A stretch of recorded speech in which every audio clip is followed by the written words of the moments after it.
They called her the big girl in blue, but not often to her face, mostly behind lace curtains and low-voiced hums at the water pump. May Delaney moved through the dusty streets of Pine Ridge with her chin high, her back straight, and a kind of grace that made folks uncomfortable, not for what she did but for how she did it, as if the stairs rolled right off her apron and into the dust.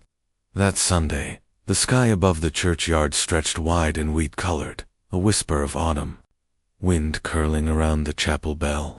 It was potluck day, and May had brought her best, a buttermilk pie, edges crimped just so, golden and trembling in its tin. She placed it gently among the offerings, like it might still break, even now. Her apron was the pale blue one embroidered, with forget-me-nots her mother once stitched in finer times. Eli Mercer stood at the fence rail with his sleeves rolled and hat tilted just so, talking louder than he needed to, hands waving like they always did when the girls were watching. May approached with a hopeful calm that she'd trained into herself. It was there every time. She handed Eli a fresh biscuit at the mercantile, or laughed too softly at his lukewarm jokes. She wasn't foolish, she'd just mistaken politeness for interest.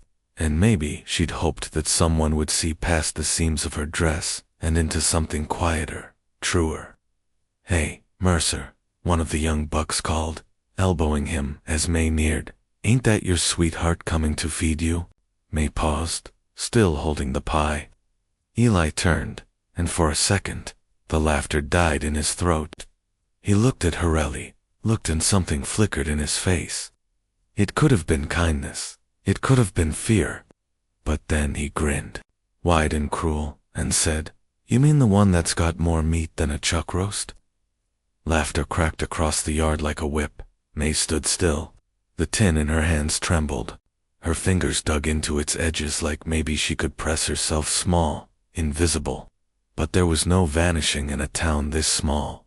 Not when Mrs. Hattie Griggs had already leaned sideways to whisper, "Mercer's right. Poor boy. Girls built like a barn wall." May said nothing. She didn't flinch. That, somehow, made it worse. She set the pie down on the table. Perfect crust, perfect folds, still warm. Then she turned and walked away, the fabric of her blue apron fluttering against her calves, her boots sinking deeper into the soil than any of theirs ever would. Somewhere past the barn, the shadows were deeper and quieter. There, behind the woodpile, stood Wade Cooper silent as ever. He hadn't come for the potluck. He never did. Only rode in once a month for salt, beans, and whatever nails he couldn't forge himself. He had the look of the old forest about him, wide shoulders, heavy jaw, and eyes the color of distant smoke. Folks called him the Pine Ghost, half respect, half fear.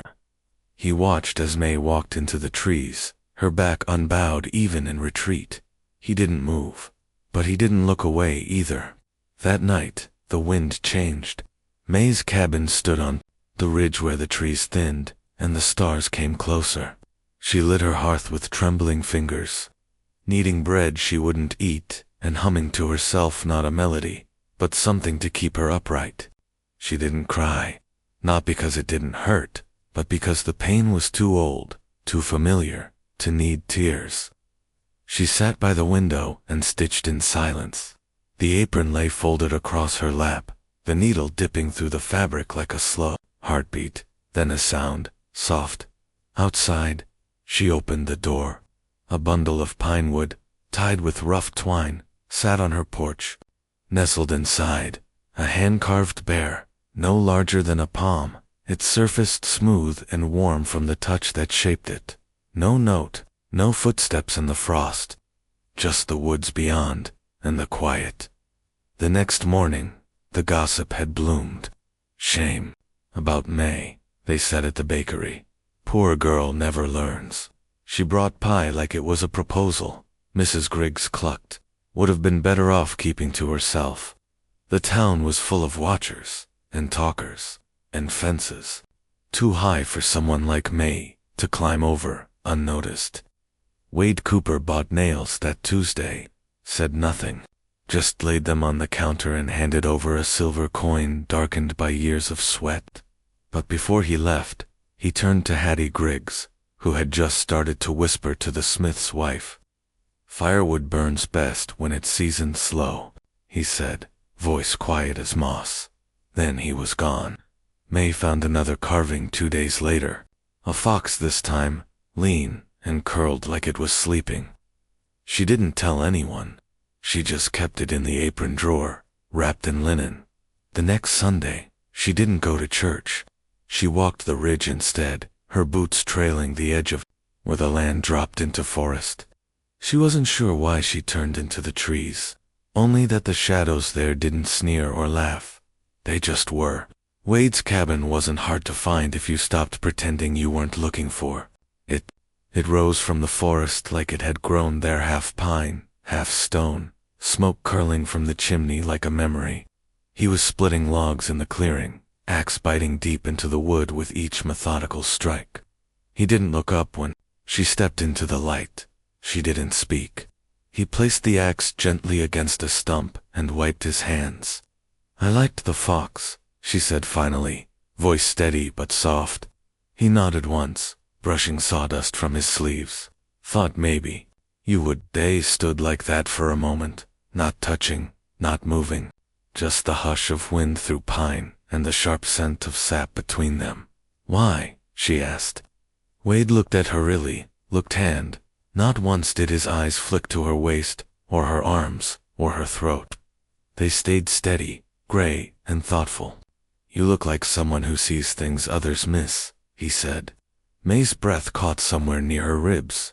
A hawk passed overhead, its shadow sliding between them. "I was going to leave," she said, "after what happened.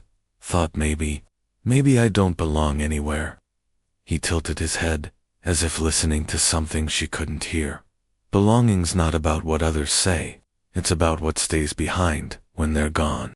Her throat tightened. "And what stays behind?" Wade stepped back, opened the cabin door, and disappeared inside. When he returned, he held a carving, a bird this time, wings half lifted, caught in the act of flight. "I don't make these for just anyone," he said, placing it in her palm. "Only the ones who look like they might fly, if someone just believed it." May didn't cry, but her fingers curled around the bird like it might save her life. They didn't talk long, just enough for her to remember how silence could feel full. When she turned to leave, Wade didn't stop her, but she felt his gaze linger, not in hunger or pity, but in something gentler, like he was standing still so she could find her way back if she wanted to. She walked home that evening with the sky bleeding red and gold over the trees. The bird in her hand was warm from her grasp. Her steps, for once, felt lighter. At the cabin door, she paused, turning the carving over in her hand. For the first time in weeks, she unwrapped the blue apron, spread it across the table, and laid the bird beside the bear and fox. She didn't know what was happening, but it felt like something had begun, and just beyond the window, where the forest whispered to itself, a figure stood at the edge of the trees, watching, waiting, silent, not for thanks, not for glory, just in case she needed someone to believe. Snow came early to Pine Ridge that year, blanketing the world in silence. The kind of cold that made wood groan in its bones and breath hang like secrets in the air. May Delaney stood on the ridge beneath a sky scraped raw by wind, her arms full of firewood, her thoughts heavier than the logs pressing into her skin. Her boots crunched against the frostbitten path winding toward her cabin, but ice is a trickster, and the world turned under her. She fell hard. A sharp pain twisted through her ankle as she landed in the snow. The logs scattered down the slope, her breath catching in her throat. Somewhere nearby, a low growl cut through the wind. May froze. The wolf stood no more than 10 paces away, lean and ragged, its breath misting in the cold. It didn't move, but its eyes held the hollow sharpness of hunger. May's fingers found no weapon, only splintered bark and the thud of her pulse in her ears. Then a thud, heavy, purposeful. Wade Cooper stepped from the trees, snow whispering off his shoulders. He carried his axe like it was born in his hands. The wolf hesitated. A quiet moment passed, strung tight with tension, and then the animal turned, loping off into the pines, swallowed by the hushed dot. Wade didn't speak as he helped May to her feet, his grip steady beneath her arm. She didn't flinch. The pain in her ankle pulsed like a second heartbeat, but she leaned into him, not just for balance, but for warmth she hadn't realized she'd needed. "You're lucky," he said after a beat. It was thin, like most things around here, May muttered, wincing. Wade didn't laugh, but something passed between them, something known. They walked slowly, May's arm over his shoulder, his pace patient. Snow crunched beneath their steps, pine branches brushing against her hair like a benediction. By the time they reached his cabin, her breath had shortened to shallow bursts. Inside, it was dim and warm. The hearth glowed with banked embers. The air smelled of pine, resin, beeswax, and something earthy. Wade settled her into a chair, then crouched beside her, examining the ankle with rough but careful hands. His fingers brushed the edge of her. Socken paused. "Maybe sprained," he murmured. "I've had worse," she said. "I know," he replied. "I've seen it." He rose and moved through the cabin with quiet precision, heating water, fetching herbs, wrapping her ankle with cloth he'd softened between his palms. May watched him, feeling each movement settle deep in her chest like a song she'd forgotten how to hum. On a shelf above the hearth, the bear carving sat. Below it, the fox. And on a crooked nail hung the bird, its wings mid-beat, reaching upward. "You kept them all," she whispered. Wade didn't look at the shelf, didn't make them to throw away. "I wasn't sure," she said, eyes softening. "I was." Silence folded around them, thick as wool. May looked at the steam curling from the mug in her hands, then back at Wade. "Why me?" she asked. He looked up slowly, those gray eyes anchoring her in place. "Because you walk like someone who's had to patch the world together with thread and breath." Her lip trembled, just once, not enough to break, but enough to open in town. Winter brought shorter tempers and longer shadows. Mrs. Hattie Griggs had already begun to spin a new story. That Cooper boy, bringing her into his cabin like some trapped animal. "She'll ruin what little reputation he has." The words traveled like frost through fence rails and flour sacks. May heard them when she limped into the trading post 3 days later. Wade beside her, silent as ever. She held her head high, but the whispers bit. Wade bought flour, nails, a small tin of oil. Then, at the counter, he turned to her and placed a bundle in her hands. It was wrapped in plain cloth, inside a necklace, hand-carved wood strung on a leather cord. The pendant was simple, a pine tree, its trunk etched with gentle notches, one for every season past. May blinked. "What's this for?" He looked at her, not shy, not unsure. "So they know I chose," he said simply, loud enough for every whisper to freeze midair. The room stilled. Even Mrs. Griggs, hand on her hip, let her mouth shut for the first time in months. May's throat tightened, not from shame, not even surprise, from the weight of being seen. The walk home was quieter than most, but not empty.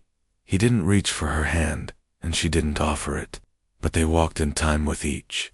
Other steps matched, breath synced to the cold wind threading through the pines. At the ridge, he paused. "Do you want to come in?" She looked at the cabin, smoke curling from its chimney like a question.